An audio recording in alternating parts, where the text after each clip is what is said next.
our song. Let's sing it. It's gonna be fucking awesome. Come on, it's gonna be fucking awesome. You know the words. It's gonna be fucking awesome. That's it, say. It's gonna be fucking awesome. Yeah! Hiya. It is me, Jesse Blaze Snider, the coolest geek alive, and it is Wednesday, and it's time for me to talk nerdy to you. It has been such a crazy... oh, man. I mean, it's such a crazy everything. Crazy world we're living in. This week has just seemed like more bizarre than ever in the comic book community. There's tons of little microcosms of the fandom kind of cannibalizing themselves, and there's just so many, offshoots of the Republicans and the Democrats and there's so many little groups that form like around everything. But I tell you what, guys, there is a consensus reality. You're living in it. You're living in a consensus reality. All of the minds coming together to get a certain feel about what's going on. How does the world feel about things? Now, the consensus reality is obvious to the people who are in industries, who are working in them, who are fans. I talk a lot about, I'm not just a comic book professional. I'm not just an entertainment professional or a music professional. I'm a consumer. I listen to music. I buy comic books. I buy toys. I buy statues. I do this stuff for fun, and I engage with it for study because I love it so much. And then I do it professionally on the side.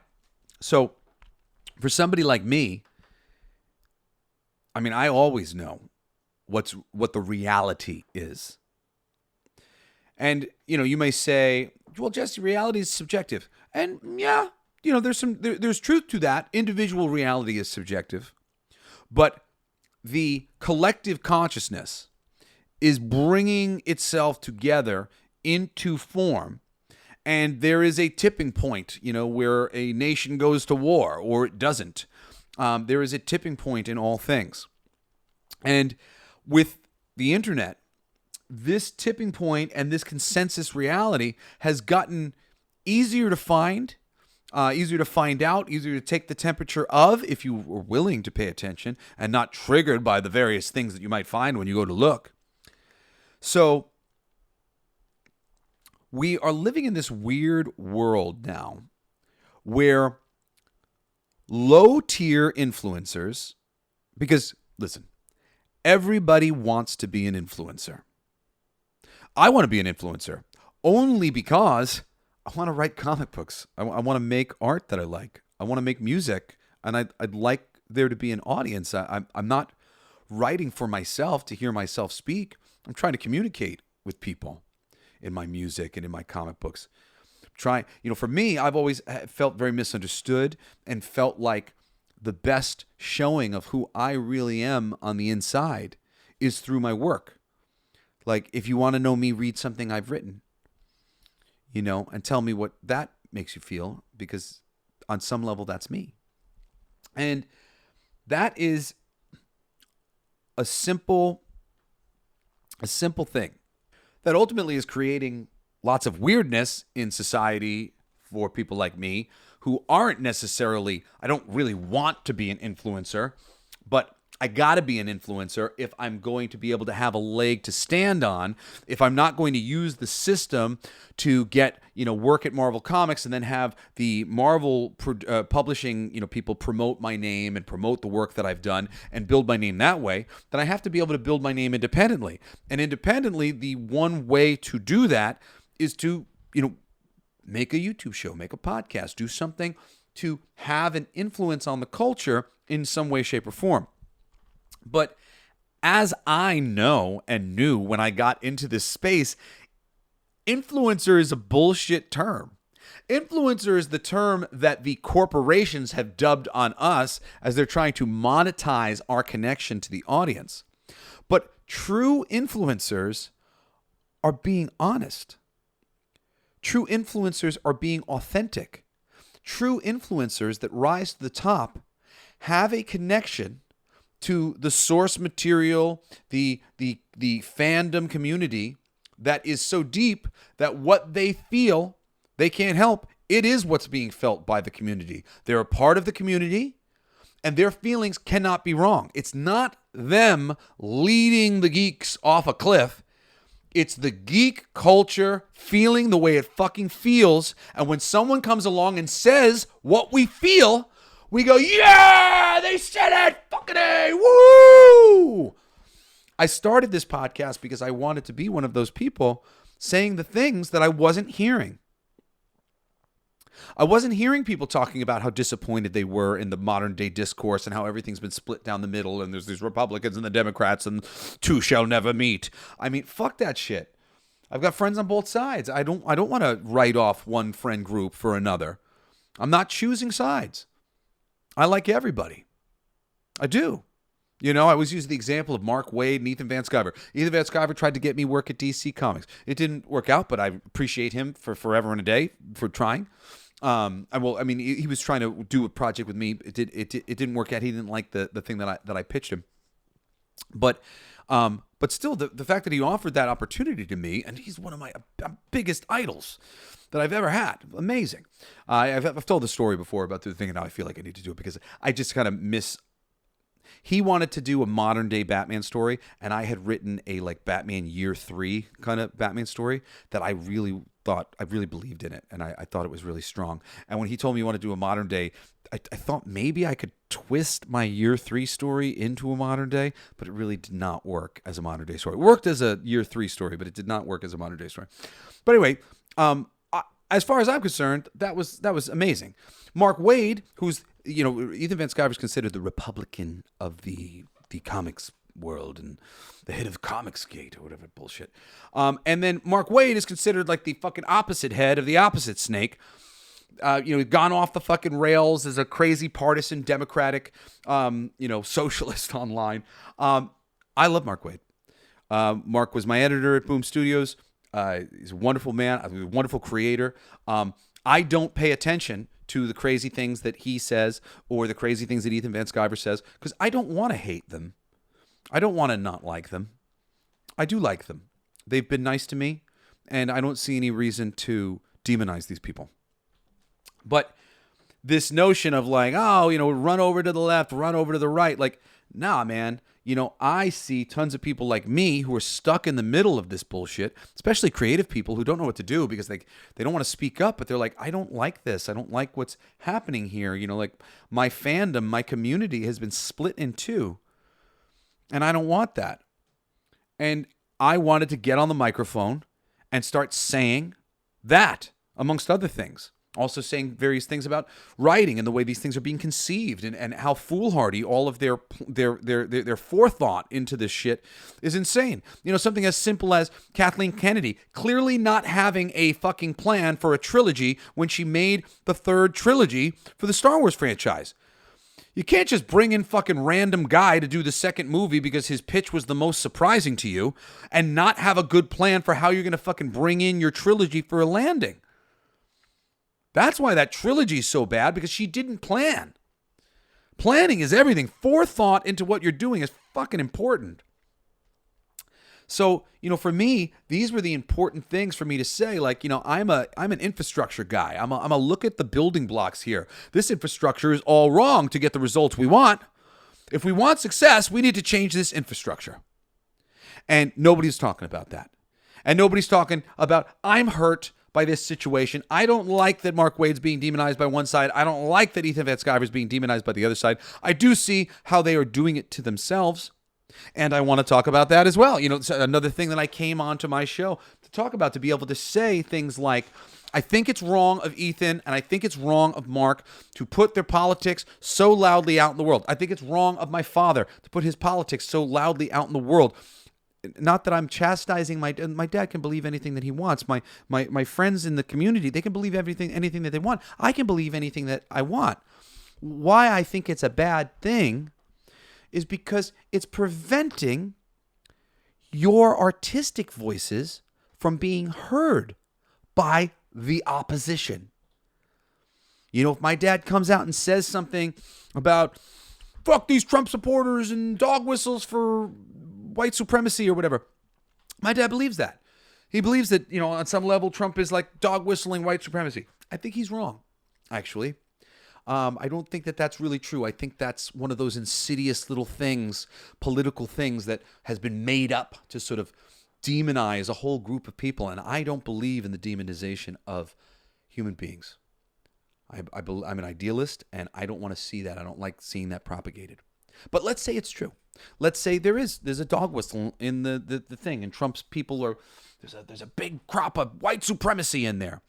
And if that's true, by my father saying partisan things out loud on Twitter in a big public way, he may be separating himself from the people in the world who need to hear his message the most.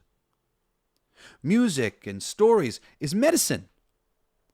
And my father is an empowering voice of complete personal freedom. And that complete personal freedom, you know, applies across the board to everybody. To not being a fucking racist and making other people's lives shittier because, you know, like you disapprove or you're trying to lift yourself up by putting them down. There are people out there in this world who do need that message. Wouldn't it be terrible to think that the people who probably need that message most may never get it because of a few well-placed jibes about Donald Trump or whatever it is that my dad just felt the need to get in on Twitter? You know, this didn't used to exist. Steven Tyler wasn't on Twitter as the Aerosmith was rising up through the ranks. You know, freaking Queen, the band, wasn't on Twitter talking about how they felt about all these gay rights things or whatever. You know, Freddie Mercury got to fight for gay rights by being a fucking incredible performer and showing up every fucking night as himself and demonstrating the merit of this gay man. That's the thing. You know? Or like I love to, I always forget the guy's name. I want to say, no, it's not Tony Ferguson. But there's this black guy who has a collection of KKK hoods. And he's been befriending members of the KKK and converting them to non-racists by being human and cool and kind and putting a face to this anonymous, you know, nigger that these fucking assholes are fucking talking about. Not anymore. Now it's this dude Chuck. He's a nice guy. We like him. He's awesome. You know what? I was wrong about black people. I'm so sorry. You know what? Here, take this freaking hood. I'm never going to do that again. I'm never going to say this stuff again. I understand now. Oh my God. Holy shit.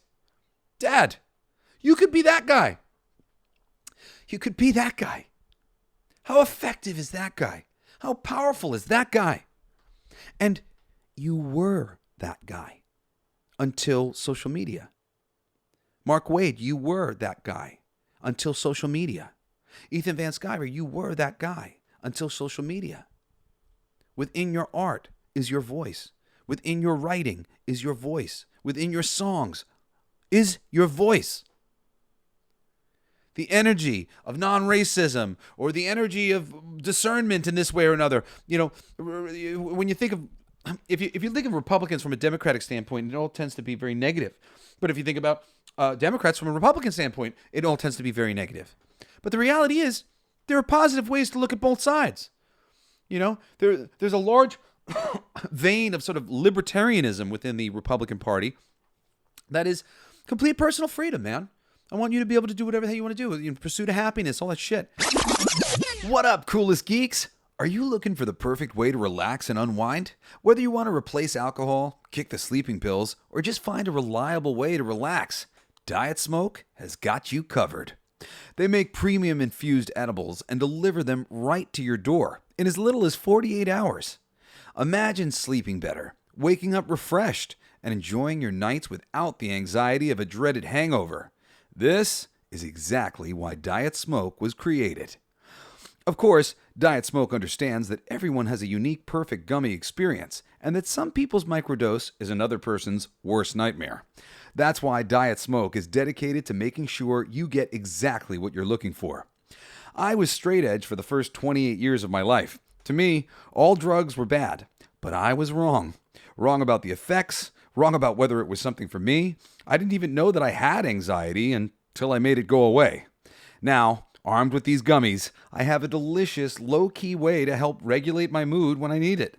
And they have potency options that even work for me. With Diet Smoke, your happiness is guaranteed. If you don't love it, they'll replace it. Don't want a replacement? Get your money back. Your happiness is their number one goal. They offer nationwide 2-day delivery to ensure you get your products quickly, no matter where you are. So how do you get these? Go to dietsmoke.com and use promo code CoolestGeek for 20% off your entire order, plus a $50 welcome bundle completely free. That's www.dietsmoke.com. Promo code CoolestGeek. A less wastefulness, a less spending, a simplicity that is trying to be honored, a feeling that the basics of how we've laid down our system work. And it works less and less and less the more we amend and add to the basics that were put down were good. We were right the first time. And then you have, hey, we could improve this thing. It's really the difference between masculine and feminine energy. Masculine energy says, no, let's stop right here. Let's appreciate this thing. Feminine energy says, but what if we tried? That's that creative thing. The man in traditional sort of things, that like I'm different. I'm a very creative person. I'm way more feminine energy, but everybody has a little bit of both. Some a lot of bit of both. Some has a lot of one and a little of the other, or a little of one and a lot of the other, or some relatively equal measure. I think I've become a pretty balanced person at this stage of the game. I'm plenty masculine, but really that wasn't my nature. I've talked before about being, kind of non-binary, for lack of a better word. I don't like using that fucking term. It aggravates me. I think I'm a fucking unique snowflake, and non-binary does not quite do me justice on any level. But that's true about me, talking from that place. And what does that mean? It just means that I came in with a lot more female energy, really, than masculine energy. But masculine energy, though demonized for something like rape or whatever, masculine energy isn't rape. That's not masculine energy. That's evil. Masculine energy is preserving and protecting. Feminine energy is creativity. Rape doesn't get into it. It's not a matter of, oh no, his masculine feminine was broken and he raped the person. No, he's broken. She's broken. They're broken. Broken people do dastardly things. It's not because you're fucking toxic masculine. No, that's a dude with a dick who does terrible things is just an evil dude with a dick. There's evil dudes without dicks. There's evil women without dicks. It's like the masculine, feminine, it goes both ways. It's on every side. And there are some people in both camps that blow. That's it. That's how it goes. But anyway, there is a place for that positive Republican Ethan Van Sciver within his art. And there is some subtle influence that will come upon you. And it's okay. It's okay to be influenced by the conservatives. Some of the reasons why they're going about their things and thinking of things the way they're thinking have merit and would be useful for you to add into your perspective to bring it into better balance. Same goes the other way. All of our perspectives, especially the contrary ones, are capable of helping us balance ourselves and bring us into a certain amount of alignment. And that's okay. And that's the influence that artists and musicians and writers, we used to have. A quiet, perspective, bit of energy that represented us, the push in the direction that we wanted to see, or the pointing out of the direction that we appreciate the least. And those little ideas do influence people. And they influence people powerfully, in very subtle ways. That influence, just the quiet influence of that, something as simple. I was just thinking of this thing. Footloose. There's a dad in Footloose played by John Lithgow. I'd never watched Footloose. I only watched it recently, and it was good. And I actually watched it because of this little interview I saw with John Lithgow, who I love. John Lithgow. I didn't know that he was in the movie. He plays the dad. He's like a super religious dad of the main character who wants to dance. Or actually, no, sorry, he's the dad of the girlfriend of the main character, Kevin Bacon, who's like from out of town. And initially these two were like at odds with each other, and he's really like demonizing Kevin Bacon and trying to, cancel him essentially. And I saw an interview with John Lithgow, and he talked about a guy coming up to him and telling him that how life-changing that movie was to him. And, Footloose, it's a movie about kids dancing in a town. For me, I never thought this was a movie of any sort of quantitative, like fucking substance that mattered on this level. But this person came up to him and he said, "Your character in Footloose was my father. And when I saw the movie, I took my father to see it. And it changed our whole life. Like, it changed everything." And I was blown away by that, because the father's a bit conservative, and he's coming down too hard on his kids. He's kind of demonizing his kids, being sort of mean to his kids and whatnot. And this kid recognized that this movie was pointing out the ways in which his father was misbehaving. And the father watched the movie, and he got the message. Do we think that he would have gotten the message as easily with being direct tweeted at by some fucking celebrity going, "Let your kids dance, asshole"? Like, do you really think that's a better solution? I don't. The subtlety, Subtlety is important. So, these thoughts that I have about geek culture and all these things, my desire to do a podcast came from my desire to hear said the things I wasn't hearing said, because I knew that I wasn't the only one who felt this way. And sure enough, within a few months of me doing my show, what did I start to hear from my listeners? "Oh man, you're talking my language. It's so cathartic to hear Jesse passionately fucking yelling about the things that I'm saying and thinking, and sometimes hopefully putting into words the things that I can't quite describe that are really bothering me about this situation," right? So what am I doing then if I am coming in as an influencer, right? I want to be an influencer.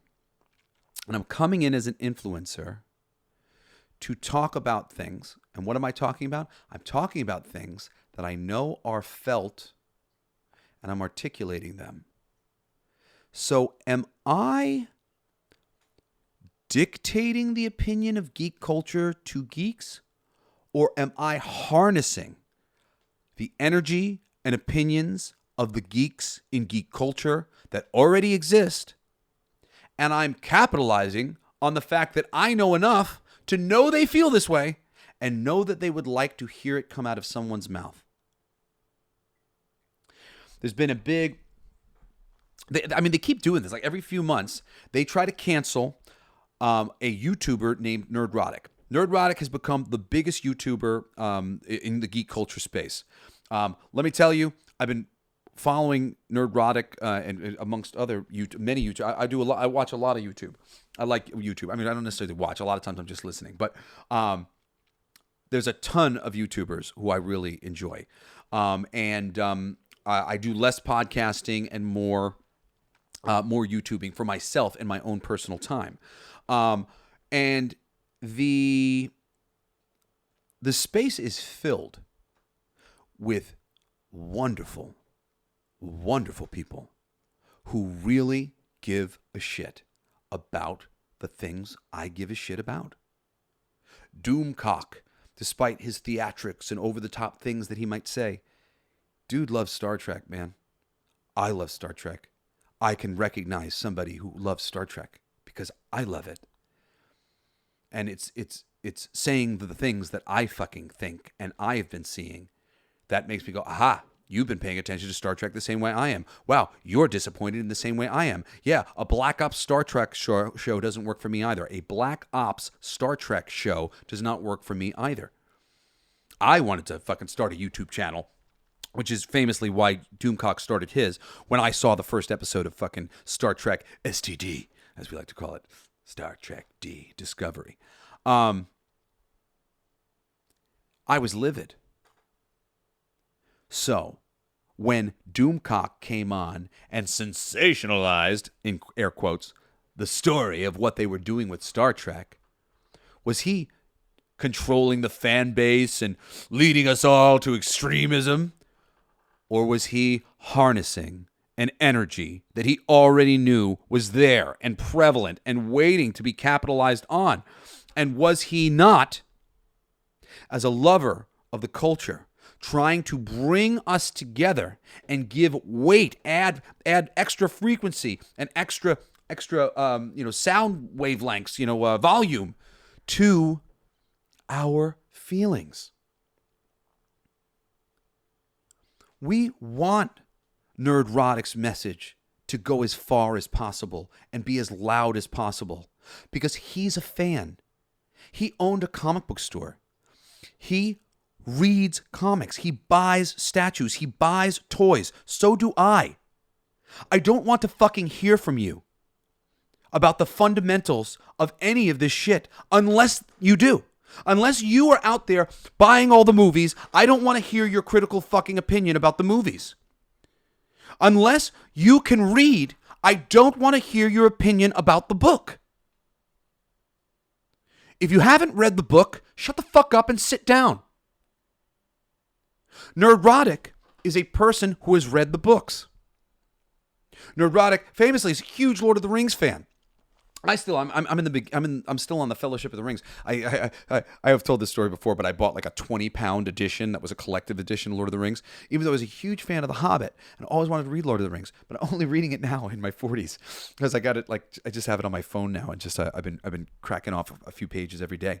But Nerdrotic, old school Lord of the Rings fan, has been for some time, and as shit was getting crazy with Rings of Power, he was paying attention and he started to point out all the things that we didn't like. Now, honestly, I believe that the hope of Nerdrotic and Doomcock has always been that if I bring attention to this and I bring attention to the fact that the fans don't like it, perhaps they'll course correct. Sometimes they do. Sonic the Hedgehog was completely redesigned. Brilliant. Great idea. The fans saw it. They said, we don't like it. They fixed it. Deadpool said that the original title of, Ryan Reynolds said that the original title of Deadpool and Wolverine was Deadpool and Friend. Deadpool and Friend. And that it had leaked and people hated it. And it was very clear that the general feeling on the title was it sucked. It was a bad title. So they changed it. That's a great idea. In a functioning fucking reality where we weren't dealing with lunatics everywhere, that's what would happen all the time. When Nerdrotic starts pointing out the fundamental fucking mistakes that are being made from day one with Amazon's Lord of the Rings, people paying attention and giving proper respect to the real fans in the community, the fans that the fans have validated as their voice. You don't get to cancel Nerdrotic. We picked him as our spokesperson. You don't get to cancel Doomcock. We chose him.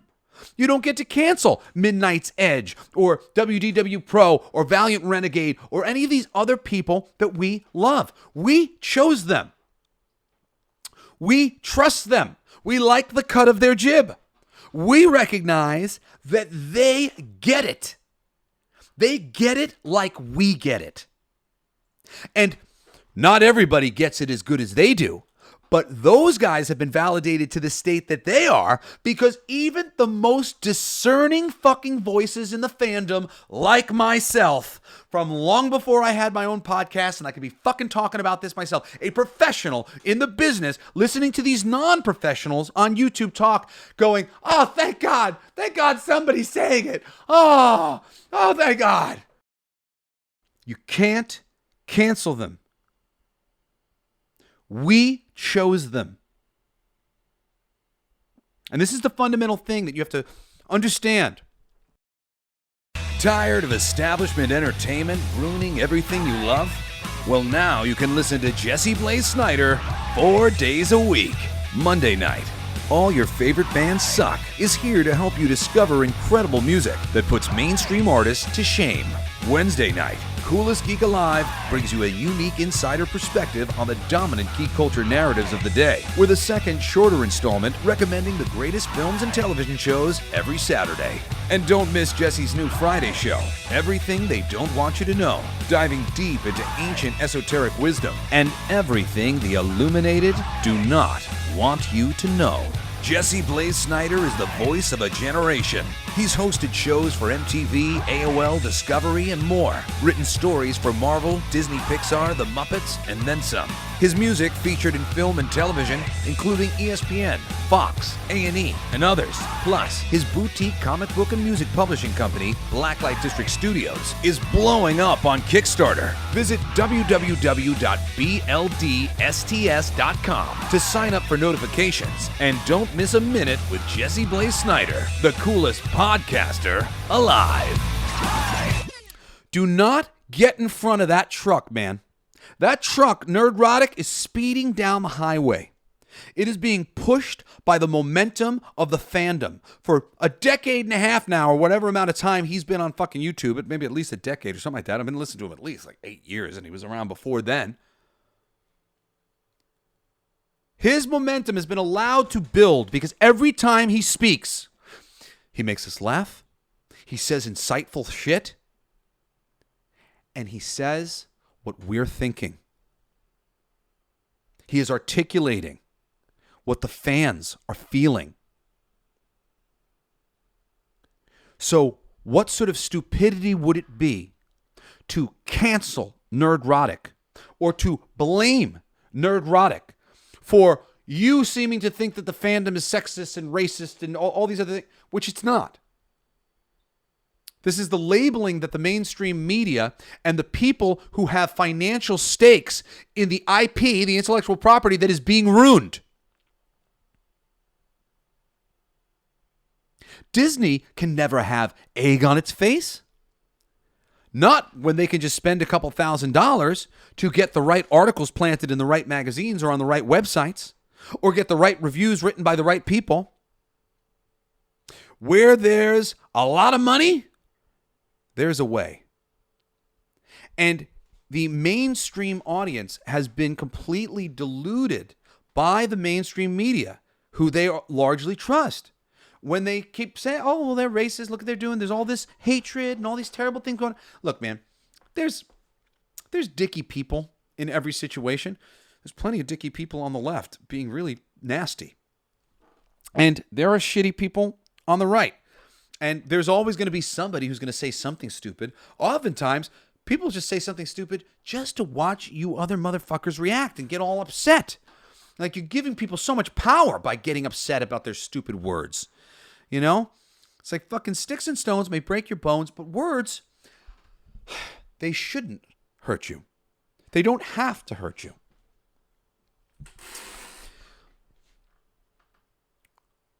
Nerdrotic is leaning into humor. He is honestly one of the funniest fucking entertainers on planet Earth right now. Every time he puts out a video, even if I'm not necessarily super into the subject matter, I will put it on to hear his perspective because it's always entertaining. And we've got this culture where it's like there's all these buzzwords. Don't say this and don't say that and don't say that. You know, I said nigger earlier because I don't really care. The words are fucking words. It's about the meaning. It doesn't mean anything coming out of my mouth. It's a word. This was in the dictionary. It was how people used it that changed what it meant. That made people feel bad when they heard it. And it's the context in which it's used that makes it feel bad.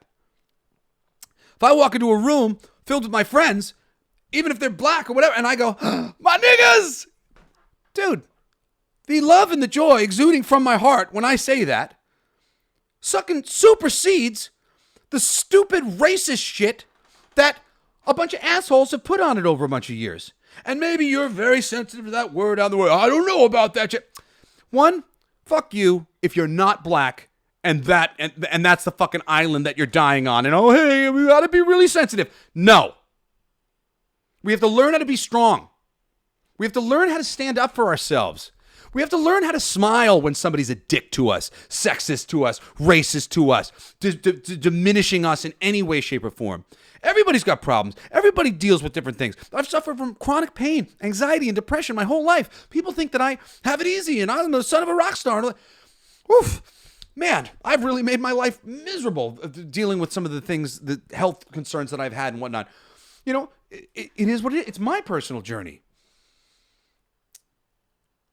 And there's words that I've had to get over and things that I've had to change the meaning of for myself. And you should too. If you're triggered by some fucking word, nigger. I say it because it's like, it's this button. It's this stupid little button. And the fact that every single time I say it, I feel like, oh, I'm supposed to feel bad about it. No, I'm not. It's just a stupid word.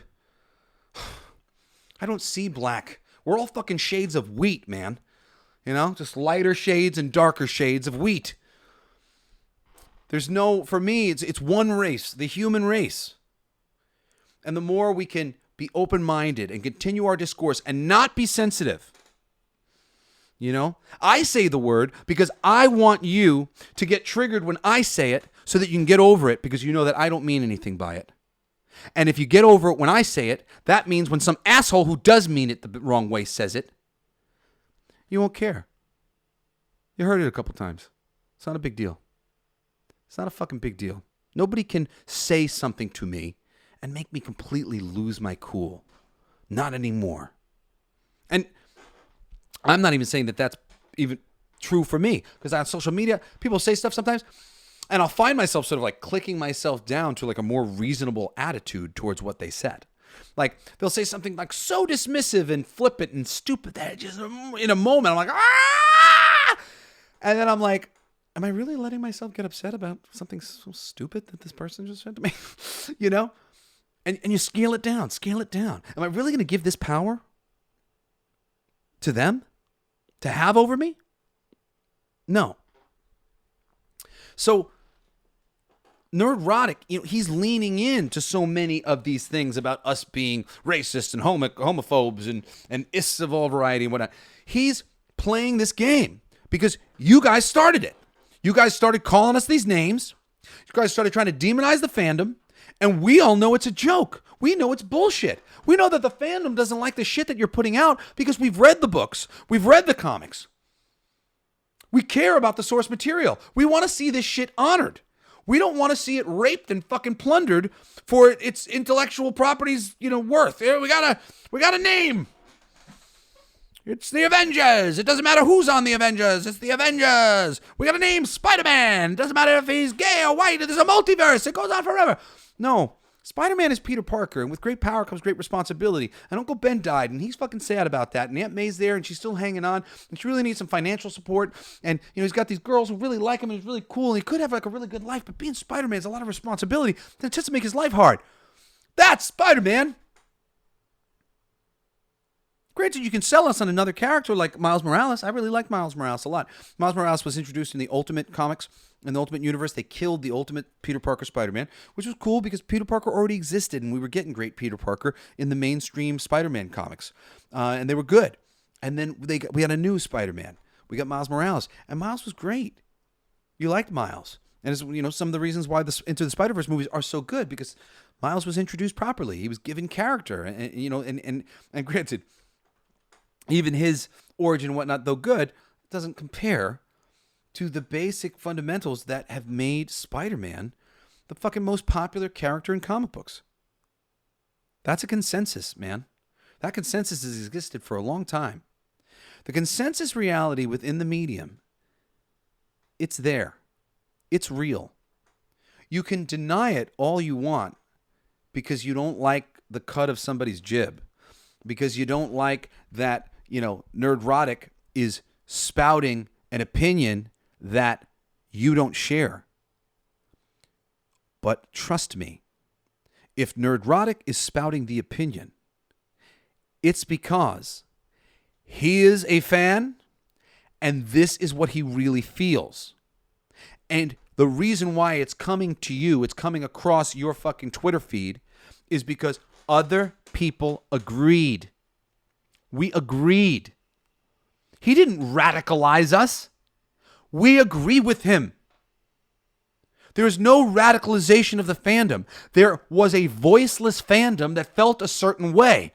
And then things like YouTube came along and gave us the ability to empower ourselves and raise our fucking voices loud enough that they might be heard.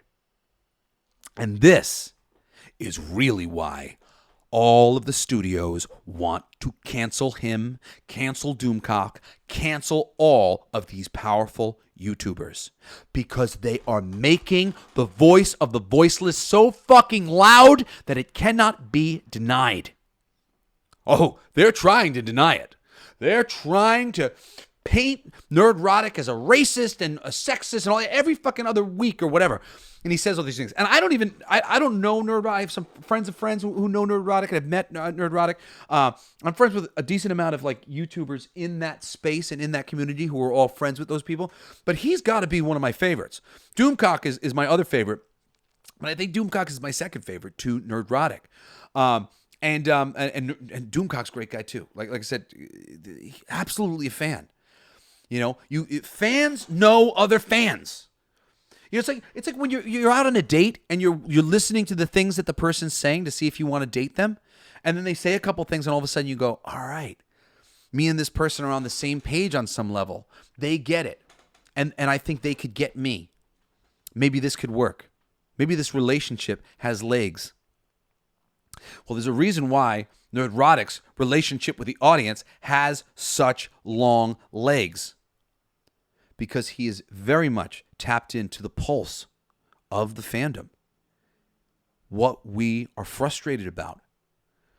What we think is fucking absurd and ridiculous and funny and goofy. And he's pointing it out. He's doing such a good job at it that he's making it impossible for Disney and these other companies to correct their terrible PR mistakes. Now, smart companies would have started adjusting much sooner. Smart companies would be subscribed to Nerdrotic, subscribed to Doomcock and Midnight's Edge and Thinking Critical.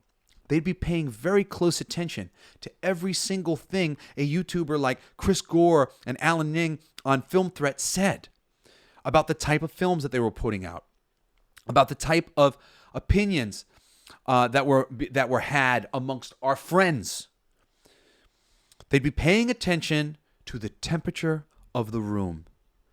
They'd be standing by the temperature box, and they would be adjusting the temperature that it was set at based on the will of the people. The fact that this is not happening demonstrates that there is something fundamentally rotten going on in the entertainment business, because that's the only response that makes sense. Hey, stand by the temperature. What do you call that? I'm getting the wrong word. Stand by the thing where you raise or lower the temperature. You stand there, and we'll call out to you if it's hot or cold enough. Okay? And then based on what we say, you adjust the temperature. That's the only answer. The fact that we've been given this other answer that literally flies in the face of the logic of studios who are supposed to be making entertainment for the masses, not listening to the masses. And granted, you can go and you can find the fucking CEO of BlackRock, or I don't know if he's the CEO, or the people of what are the higher up board members talking about how we need to force behaviors. this is what's happening now. Within corporate culture, it started with college and basically influencing a whole bunch of generations of college students, largely minorities and women, to go out into the workplace, take over the business because it's dominated by these horrible men, and it was a little bit dominated by men, and some of them were horrible. So in all things, there's balance. There's some truth to that, and we should fix that.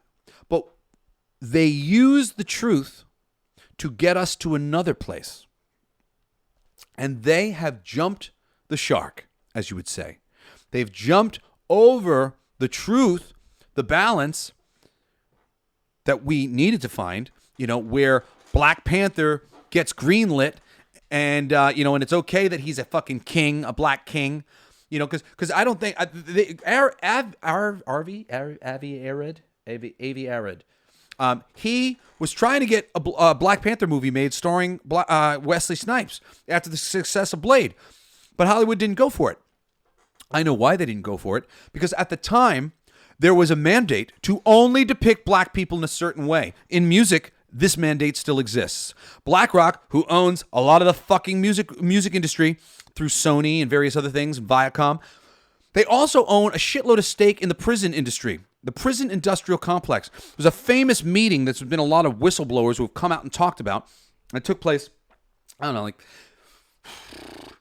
2000s or in the late 90s or something like that, before the gangster rap craze really started to take effect, where they basically brought in all these music executives and they told them that they had bought stock in these prison industrial complexes and that the music industry could help them make money and profit off the prisons.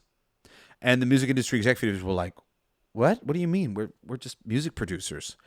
And they explained how through promoting a criminal lifestyle to black children, they could also keep prisons full. This is real shit, guys. I'm not joking about this.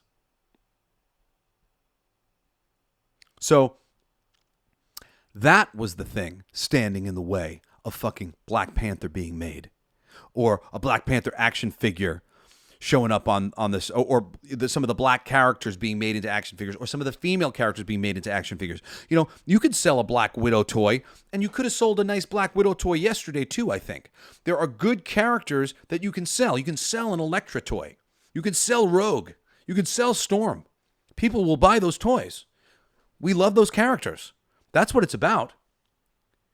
Is there a bit of a prejudice towards generic female character that we haven't necessarily been introduced to, and boys buying action figures more prominently, so they're more likely to buy a boy that they don't know the name of the character, they don't know the powers of the character, they don't know anything about the character, than they are to buy a girl? More likely to buy a white character, a white boy, when they are a white boy, possibly more likely than a black boy, whatever, to buy the black character that they don't know. But if they do know the character, like Black Panther or Black Widow or whatever, they will buy that. We would always buy that. But they were holding that shit back. It was imbalanced in the other direction. Now we've overcorrected to such a crazy degree, and we've gone back and we've demonized the entire audience for them just reacting naturally to fucking egregious alterations to the sacred fucking lore of the various fandoms that we were a part of. Imagine for a moment a world where the studios weren't trying to cancel Nerdrotic. They weren't trying to get his YouTube channel shut down. They were trying to listen to him and be responsive to what he was saying, because they recognized that there was truth in what he was saying, that there were comments in the video all in support of what he was saying, that 90% of the fucking people listening were going, yes, I agree, Nerdrotic. Imagine a world where the studios took it to heart the right way and improved what they were doing. Do you know how many billion-dollar franchises we would have on planet Earth? We wouldn't have any fucking money in our pockets. They'd be sucking all the money straight But they don't need to do that with entertainment because they've already got us over a barrel with our health and the food industry and everything else. So they can suck all the money they want out of us from every other direction. BlackRock is interested in influencing you through their media. So they don't appreciate it that there are people spouting the common feelings of the common man that they call influencers. They're not influencing shit. They are just harnessing the energy that's already there. The influencers is Hollywood. The influencers are DEI. The influencers are the pretty people who are vying for various jobs and playing various games, trying to sound a certain way and say the right things so that they can be deemed on the right side of history and be eligible for the various positions that they would love to obtain.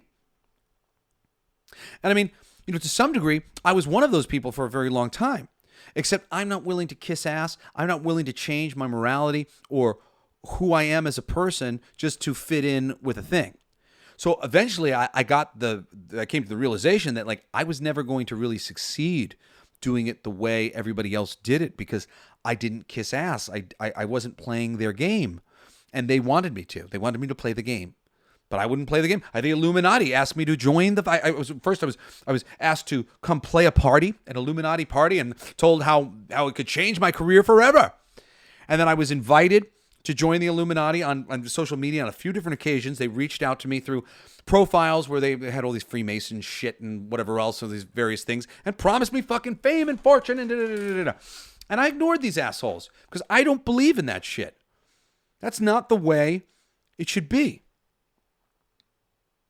And I mean, that's basically what we've got going on in geek culture, as you have all these people fucking shit-talking Nerdrotic to try to cancel him because they're trying to undermine the actual popular opinion amongst the geek fandom. It's not hard. The people in support of all this modern day shit that's been going on, they are a minority.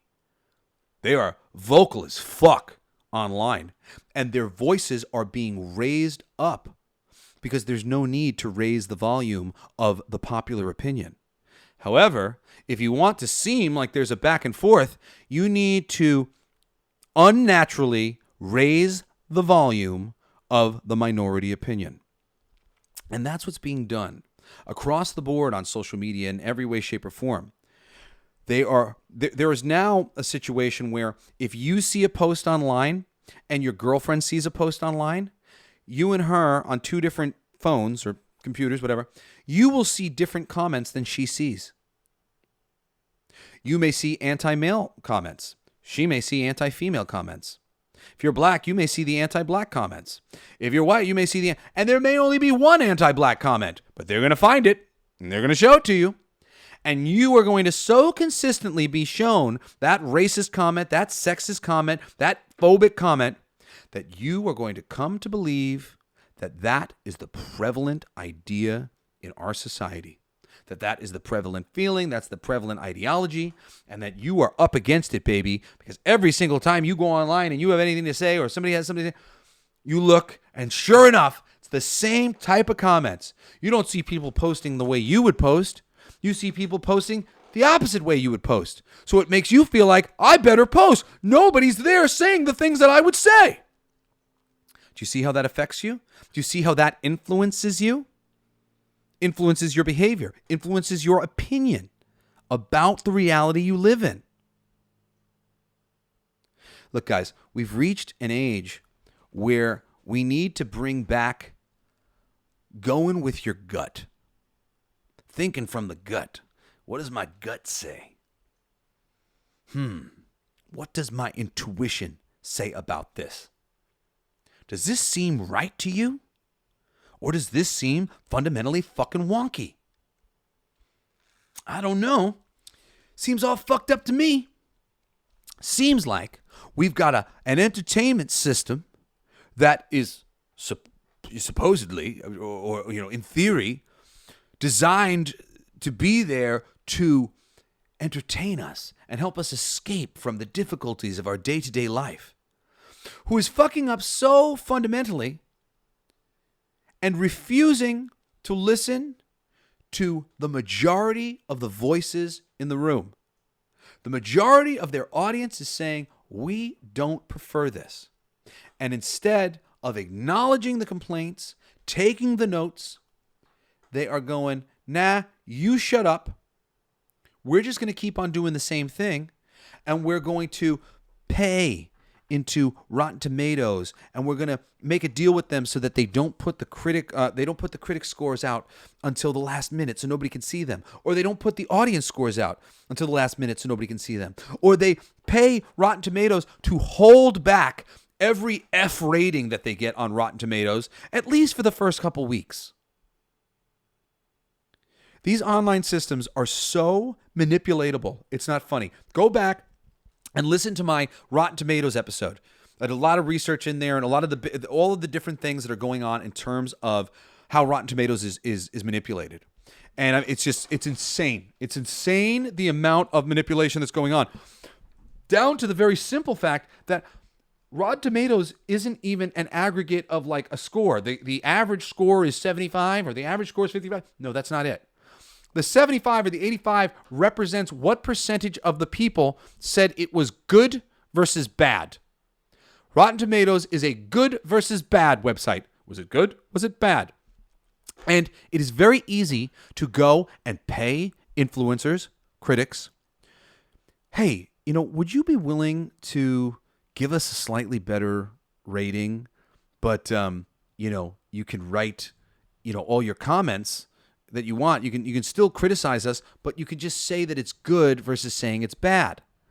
You're at a 75. Can you just give us a 76? It's crazy. It's crazy the way they are manipulating us on every level all the time. This isn't just happening in entertainment, guys. This is happening in politics. Everything going on with Kamala Harris right now. They are trying to convince us that she is popular enough to beat Trump. I honestly believe that is the clearest sign of the fact that our fucking elections are rigged that I've ever seen. And I don't think our elections are rigged because Donald Trump said our elections are rigged. I think our elections are rigged because I have been fucking researching elections in America and everywhere else around the fucking world for about, 3 decades now. Since I was like fucking 10, 11, 12, and I started to get interested in this freaking subject matter, and why is the world so fucked up? Why is this happening like this? And I'm telling you, the companies that make these fucking machines, you should not trust them. You should not fucking trust them. The fucking companies that own these machines, that own stock in these machines, the various things that have been uncovered in other countries where they use the same fucking voting machines and the same technology. The various little things that they'll say like, oh man, we can't do voter ID laws because that's racist against black people. No, it's not. It's the fucking craziest thing I've ever heard in my life. If you go into the black community and you start asking them if they really don't have access to a fucking license, everybody in that community is going to look at you like you're crazy. I need my license all the time. I need my license when I'm driving. I need my license at the airport. I need my fucking license. But not for, we can't ask them to fucking, you want somebody to present a license for voting? And if you try to point out something like that bitch in fucking that movie Black Sheep with Tommy Boy, who's the politician who's having all the dead people vote for her, that bitch is based on Hillary Clinton. Sorry, that was my alarm for the pot pie that I put in the oven an hour ago. Now it's cooling on my stove. Got myself some lunch when I'm done. But that lady, that politician, and what she was doing, these are things that have been known to be done. It's not a Republican or a Democrat thing. The money owns everybody. Everybody. The clearest sign that Donald Trump isn't exactly owned by these people in the same way is that they really don't like him. And they don't want him to be the president.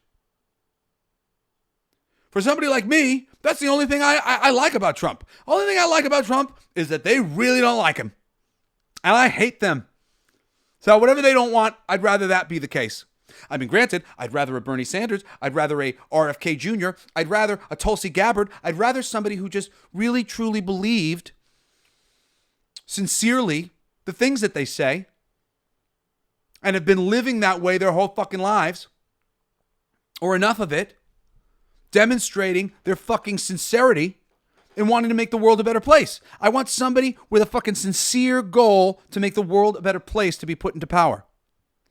I don't know if necessarily that's Trump. On some levels, you could say that that's kind of his message. But there's a lot of other things mixed in there that aren't my favorite. But I would be stupid to fight the consensus reality. Clearly right now, Trump is more popular than fucking Kamala Harris. It's the silliest thing ever. But they are going to go at length to try to convince you that oh, look at that, she's leading in this poll and that poll. Nobody likes her. Nobody fucking likes her.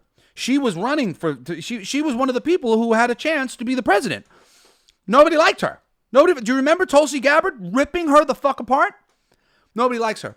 But now they're going to go around and they're going to tell you how much everybody likes her. The same way they're going around telling you how much everybody feels that Nerdrotic is a racist and a sexist. And no, the majority of the people love him. That's why he has 1 million subscribers. That's why we are listening to all of his fucking videos. And that's why they're going after him so fucking hard. Because he is breaking their narrative.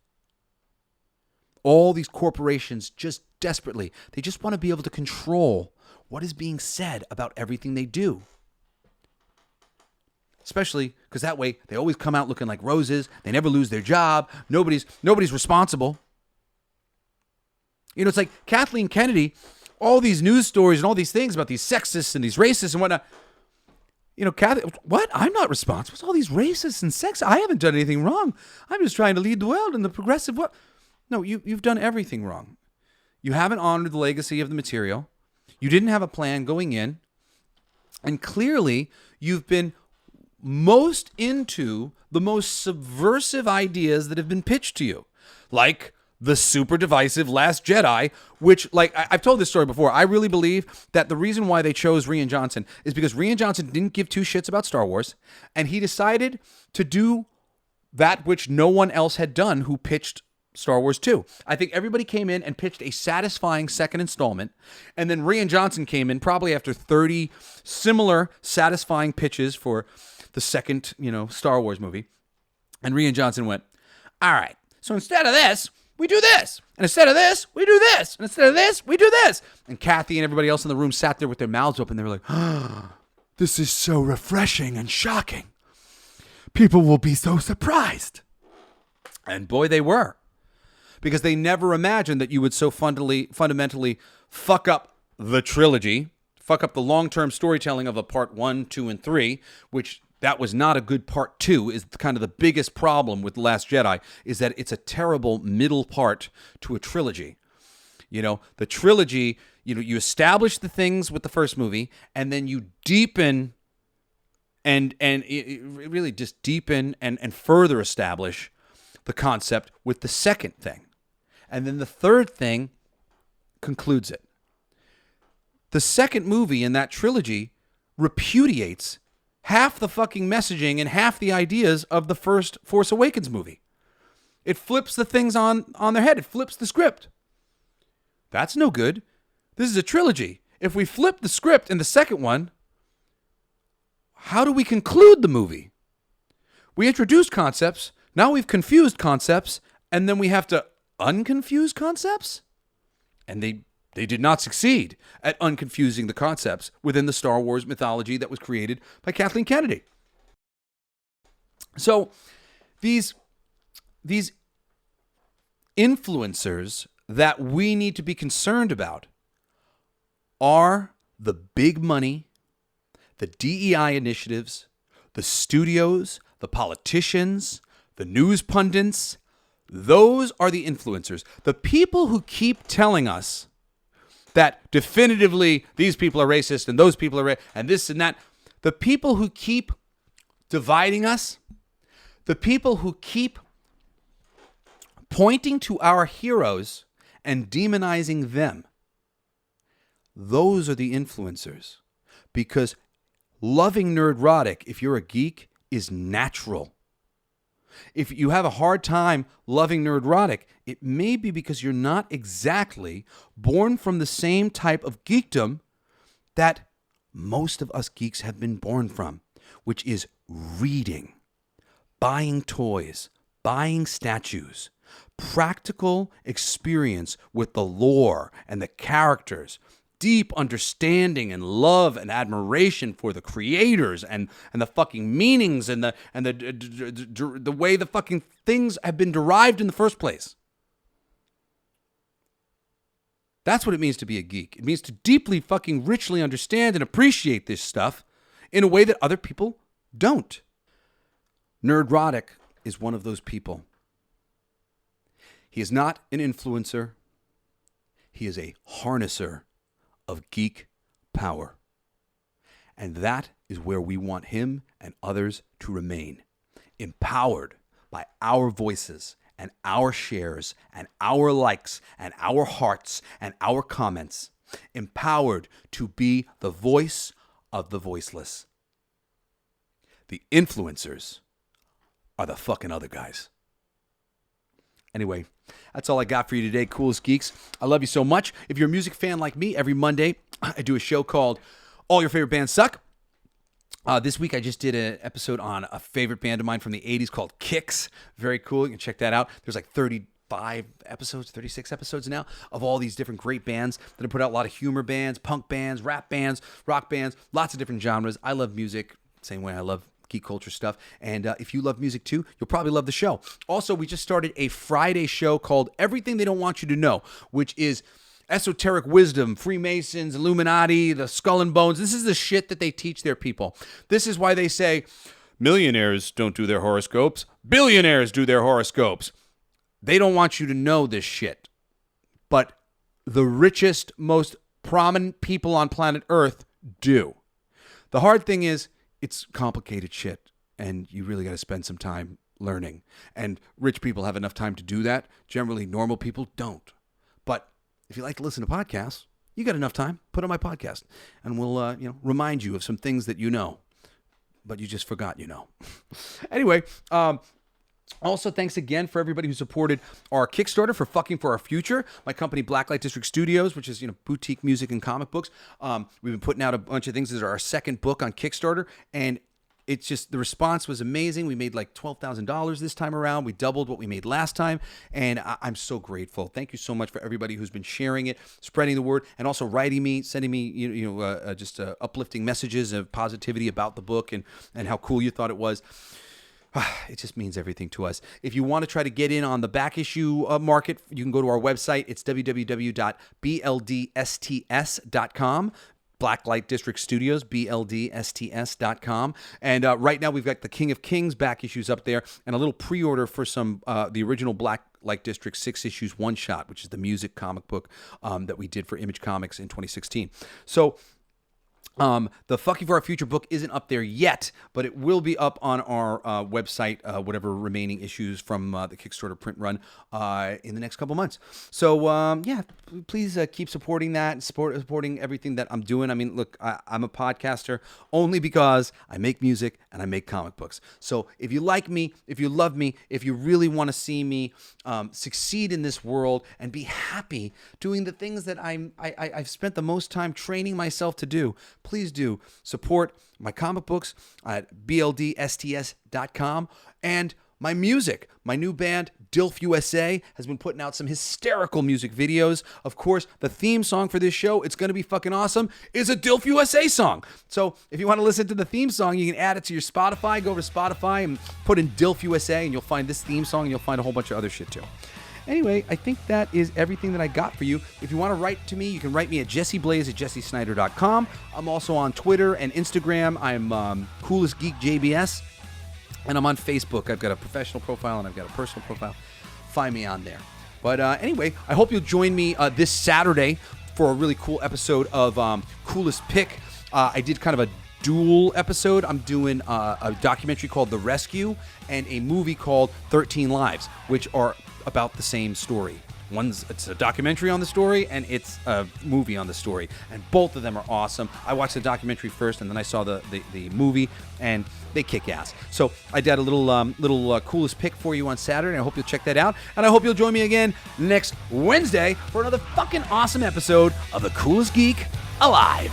Care Bear stare, motherfuckers. I love you. Bye. You've been listening to Coolest Geek Alive with me, your host, Jesse Blaze Snider. Don't forget to rate, comment, and subscribe for more excellent geek culture content. Thanks for listening. It's my favorite part!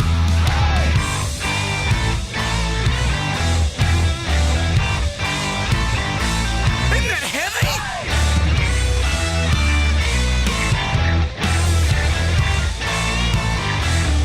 I'll play that! It's gonna be fucking awesome! Coolest alive! It's gonna be fucking awesome! Stay with your tribe! It's gonna be fucking awesome! Revenge of the Geeks! It's gonna be fucking awesome! Week after weeks! It's gonna be fucking awesome! Laughing with you! It's gonna be fucking awesome! And crying sometimes too! It's gonna be fucking awesome! Spelling it out! It's gonna be fucking awesome! Making you shout!